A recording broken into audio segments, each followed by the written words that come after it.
Good morning, everybody. Hey, welcome to Monday. It is June 19th. Hey, it's a holiday on the markets, but Dave and I, we always find a little something to talk about, even on holidays for the market. So, hey, hang with us today as we know that there's only a certain amount of things that you and I actually have any control over. One of them is your investments, your retirement accounts. You have control. You can control the amount of risk you have in those portfolios. You need to know a couple things though. You need to know, one, how much risk do you actually have in your portfolio? And two, how much risk should you have in that portfolio based on your age, how long till retirement, and your risk tolerance? That's what our core retirement design does for you. Give us a call at 863-382-0037. Schedule your core retirement design. With that, Dave and I will have a conversation coming up next. 7 Light FM. We're at 8:40 now. It's 20 before 9. Kind of normal on a holiday. Phillip, Statler, and I were on the phone trying to say, okay, what's moving things today? Oh, wait, the market's not moving at all. What? Because it's Juneteenth day and the equities markets are closed for today. They are trading futures, and we got some movements to talk about. And Phillip is on the phone with us from Statler Financial Services. Kind of a quiet holiday day today, Phillip. I generally don't have you in the office on national holidays. Makes it even boring for me. Yeah, it is. It is one of those days where the markets are closed, and I think there are other government agencies closed as well. So, it's one of those things that. Hey, it happens every now and then. This is one of those I consider a quiet holiday, right? Because most people continue on with their life, just not having a holiday. But hey, it is a holiday. We don't have a lot out there because we are getting really towards the very end of this quarter. So economic news is about gone. Earnings are pretty much gone. So now it's just what are people talking about and what are the rumors out there and what's driving the market? And we've, of course, got a few of them. The rumors kind of ran out of steam a little bit on Friday. We had kind of an off day on Friday, not catastrophic by any measure, but Dow was off by 110. The Standard & Poor's was off by 16, and NASDAQ was off by 23. That, as much as anything, I got to believe, was just profit-taking in advance of a three-day holiday, wouldn't you suspect? I think so. Plus, you got to remember now, we'd had so many up days, right, that we had and even though it was a down day on Friday, I think the indexes as a whole ended up on a positive note for the week. But it was time to take some money off the table because we've had such big up days as far as traders are concerned. But I got a little insight from one of the economists here. We'll talk about in just a minute. Okay, my instinct was, number one, profit-taking, as you say, but secondly, let's face it, traders really don't trust the government not to screw things up on a three-day weekend, so taking money off the table and letting it sit over the weekend and then put it back on Tuesday probably makes good investment sense as well, doesn't it? It really does, from a trader standpoint, because they don't want to risk some news blip happening and they can't go in and react to it. So definitely one of those times where they're going to take as much off the table as they can heading into the three-day weekend. Got his hunch, yeah. You mentioned it's kind of a doldrum week, but we do have some things that are going to be market movers as the week goes on. For some reason, they're still going to release home builder confidence a little bit later on today. I've got economic data coming up on Tuesday with building permits on the way, housing starts coming up.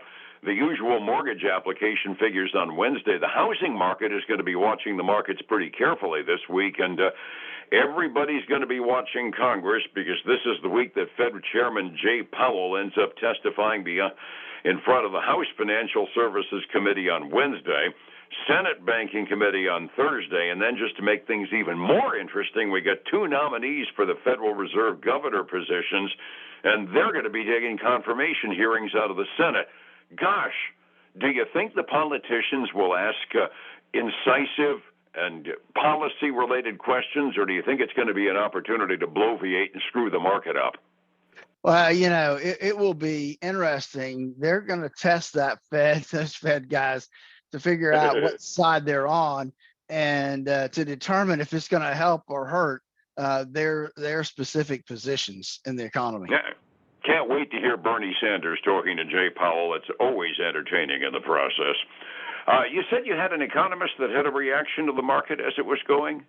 Well, we did. We've got when we talk about the futures. This one the guy came on and said, a lot of people are suggesting that it's the AI rally that's really happening here, and he's kind of blowing that off as well, yes or no. But that's really not it. He doesn't feel it's not the brighter economic picture because there's not one, right?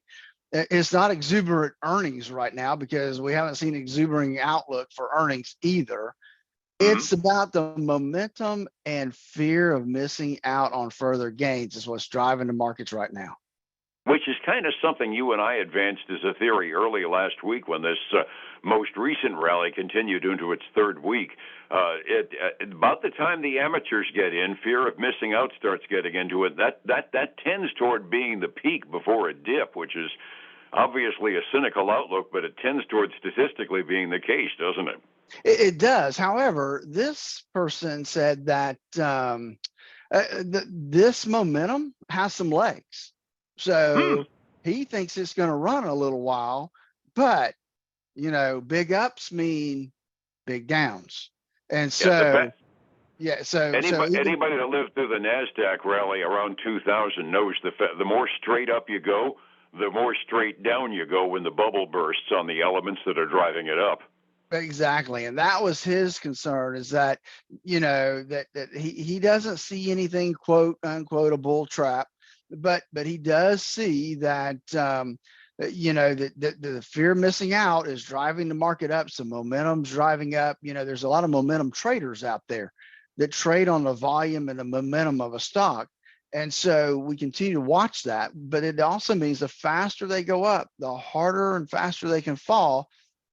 And we've got to go through both those cycles. So we could go in this pretty heavy bear market at some point, don't know whenever the momentum kind of gives way, right? And a large part of it is going to depend upon what the Federal Reserve does too. I've got so many different outlooks coming out. My tip sheets end up filling with columns when they've got no news to talk about. One of them says that consumer-led recession you were worried about, it ended months ago, so the stock market's on a high. And then the next one is saying basically what you do, that the other shoe's going to fall as soon as the AI thrill wears off and we start getting to the bubble time on the high-tech stocks that are driving it. Exactly. So, it is one of those things that we can guess and we can conjecture and all that kind of stuff, but nobody knows, right, what's going to happen, and nobody knows what the Fed's really and truly going to do. And so it's just one of those waiting games. You have to just play the game every day.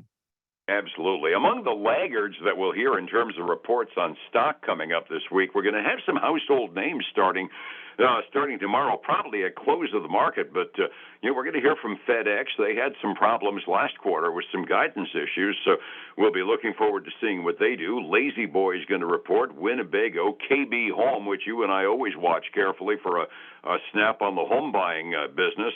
And Darden Restaurants are reporting this week as well. So we've got some fairly decent-sized household names that are going to give us a read as to whether or not earnings are actually meeting what the street does and whether or not their year-over-year profits are actually holding up as well as they hope they are. Well, that's true. And this will be kind of the last hurrah, right, in earnings before we get to the first of next quarter. And then we get our usual flood in the first week of the month. As mentioned, it was kind of an off day, profit-taking on Friday. We do have futures trading. They tend to cut off around 8:30 on days in which the market is closed. How'd the futures leave us this morning right before they closed up for the holiday? So right now we've got a lot of red ink out there. Not by huge numbers, but the Dow's down by 0.1%. The S&P 500 is down a little over a tenth. And the NASDAQ 100 is down by a tenth. So the big loser right now is the Russell 2000 down by about 0.2%. So looking on the other side, we've got silver down a quarter right now. It's just barely keeping its head above 24, and gold is down about 0.5%. Crude oil is heading up this morning about 0.25% as well. 72.09 right now is what it costs for a barrel of oil. That's truly confusing. We were down into the 68, 69 range at the end of last week. Something weird happened over the weekend, and it didn't get me on the news ticker. Well, it was actually last week. It was in the low 70s when we ended the week. Now, earlier in the week, it was in the 60s, but last week it managed to bounce its little self right on up there into the 70s. Oh, lucky us. Looking at the overseas markets where it's not Juneteenth in Asia Pacific and the European area, they just call it Monday. And Asia ended with a modest amount of red ink on most of their markets at the close at 6 a.m. Europe halfway through their day, again, a modest amount of red ink. When we aren't trading, European and Asian markets are a little bit quieter than usual as well. When I'm meaning a modest amount, I'm talking about like a quarter of a point down, and that's all halfway through Europe. I know you're here today. How do I get a hold of you guys at Statler Financial Services in order to get a beat on my own retirement and find out whether or not I can actually do that someday? Those are exactly the questions that I asked when I developed the core retirement design, helping people design the retirement they always dreamed of. Give us a call, 863-382-0037 to schedule your core retirement design. And then join us this weekend for the Statler Financial Radio Show, 6 a.m. and noon on Saturday, 10 a.m. Sunday morning on Highlands News Talk 730, 95.3 FM. And back here again with the markets going to open tomorrow morning, same time on Light FM. Phillip, thank you so much. You have a good Juneteenth day, and we'll catch you tomorrow, all right? All right, man. You too. Thank you, my friend. It's 105.7 Light FM and Statler Financial Services, Phillip Statler. Hey, thanks again. I want to thank you for joining us today. I hope you had a great weekend. Hey, if you're off today, enjoy your day. Not work hard. See you tomorrow morning, same time, same place. Until then, have a great one. Bye now.